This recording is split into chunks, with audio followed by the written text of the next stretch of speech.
नमस्ते। आप सुनने वाले हैं जयशंकर प्रसाद की कहानी ममता। स्वर है डॉक्टर लावणे विजय भास्कर। ममता। रोहितास दुर्ग के प्रकोष्ठ में बैठी हुई युवती ममता क्षोण के तीक्ष्ण गंभीर प्रवाह को देख रही है। ममता विधवा थी। उसका यौवन क्षोण के समान ही उमड़ रहा था। मन में वेदना, मस्तिष्क में आंधी, आंखों में पानी की बरसात लिए वह सुख के कंटक शयन में विकल थी। वह रोहितास दुर्गपति के मंत्री चूड़ामणि की अकेली दुहिता थी। फिर उसके लिए कुछ अभाव होना असंभव था, परंतु वह विधवा थी।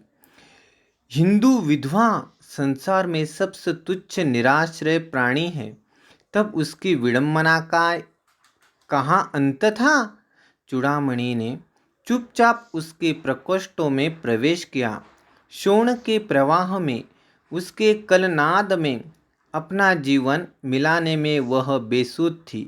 पिता का आना न जान सकी। चूड़ामणि व्यथित हो उठे। स्नेह पालिता पुत्री के लिए क्या करे, यह स्थिर न कर सकते थे। लौटकर बाहर चले गए। ऐसा प्राय होता, पर आज मंत्री के मन में बड़ी दुश्चिंता थी। पैर सीधे न पड़ते थे। एक पहर बीत जाने पर वे फिर ममता के पास आए। उस समय उनके पीछे 10 सेवक चांदी के बड़े थालों में कुछ लिए हुए खड़े थे। कितने ही मनुष्यों के पद शब्द सुन ममता ने घूमकर देखा। मंत्री ने सब थालों को रखने का संकेत किया। अनुचर थाल रखकर चले गए। ममता ने पूछा, यह क्या है पिताजी? तेरे लिए बेटी उपहार है, कहकर चूड़ामणि ने उसका आवरण उलट दिया। स्वर्ण का पीलापन सुनहली संध्या में विकीर्ण होने लगा। ममता चौंक उठी। इतना स्वर्ण, यह कहाँ से आया? चुप रहो ममता, यह तुम्हारे लिए है। तो क्या आपने म्लेच्छ का उत्कोच स्वीकार कर लिया? पिताजी, यह अनर्थ है, अर्थ नहीं, लौटा दीजिए।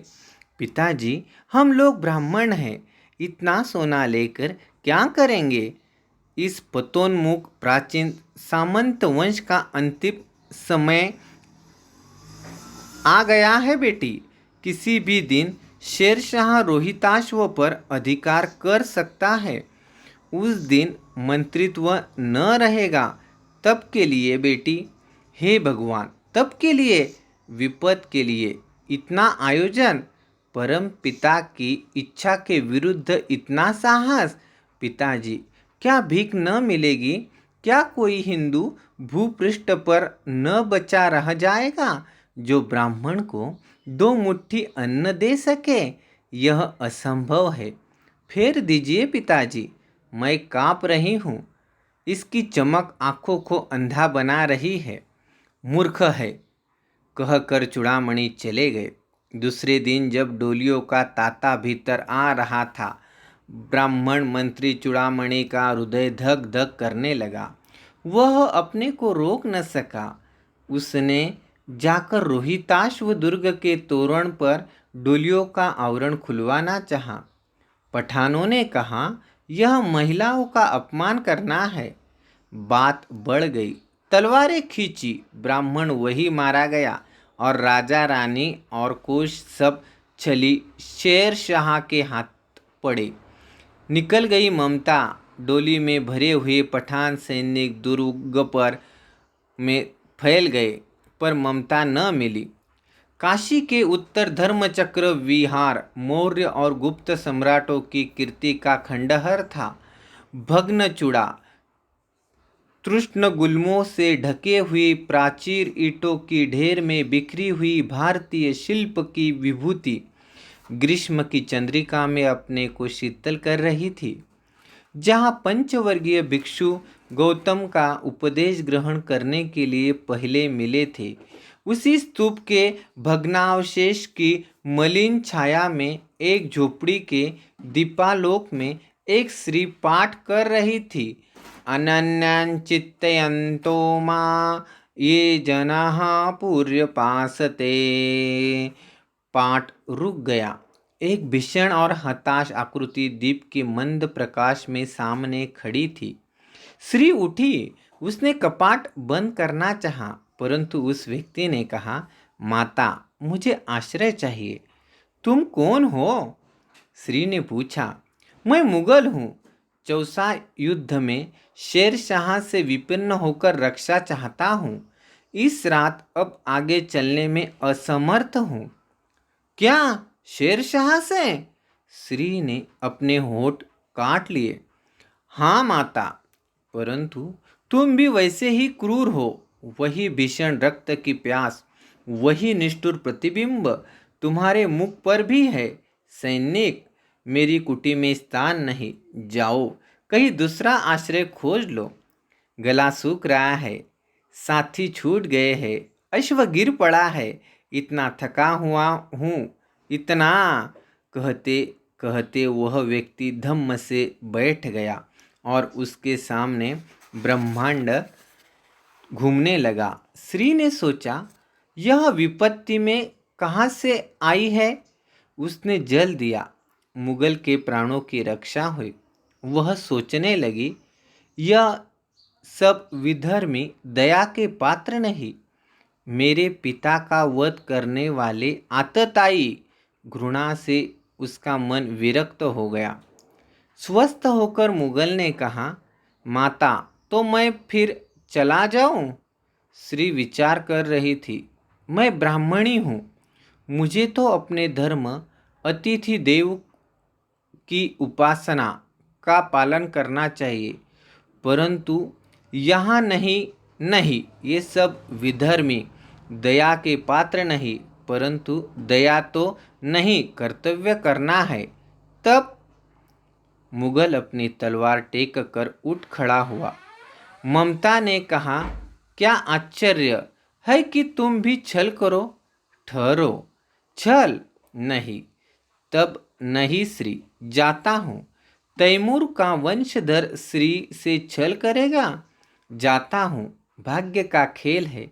ममता ने मन में कहा, यहाँ कौन दुर्ग है? यही झोपड़ी न, जो चाहे ले ले, मुझे तो अपना कर्तव्य करना पड़ेगा। वह बाहर चली आई और मुगल से बोली, जाओ भीतर। थके हुए भयभीत पथिक, तुम चाहे कोई हो, मैं तुम्हें आश्रय देती हूँ। मैं ब्राह्मण कुमारी हूँ। सब अपना धर्म छोड़ दे तो मैं भी क्यों छोड़ दूँ? मुगल ने चंद्रमा के मंद प्रकाश में वह महिमामय मुखमंडल देखा। उसने मन ही मन नमस्कार किया। ममता पास की टूटी हुई दीवारों में चली गई। भीतर थके पथिक ने झोपड़ी में विश्राम किया।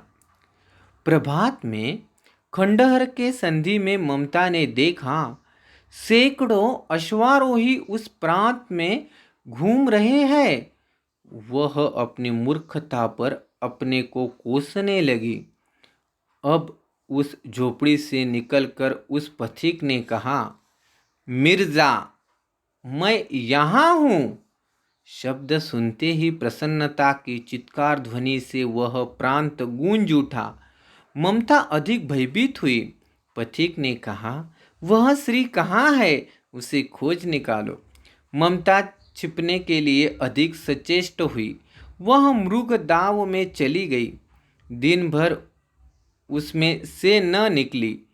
संध्या में जब उन लोगों के जाने का उपक्रम हुआ तो ममता ने सुना, पथिक घोड़े पर सवार होते हुए कह रहा है, मिर्जा, उस स्त्री को मैं कुछ न दे सका, उसका घर बनवा देना, क्योंकि मैंने विपत्ति में यहाँ विश्राम पाया था। यह स्थान भूलना मत। इसके बाद वे चले गए। चौसा के मुगल पठान युद्ध को बहुत दिन बीत गए। ममता अब 70 वर्ष की वृद्धा है। वह अपनी झोपड़ी में एक दिन पड़ी थी। शीतकाल का प्रभात था। उसका जीर्ण कंकाल खांसी से गूंज रहा था।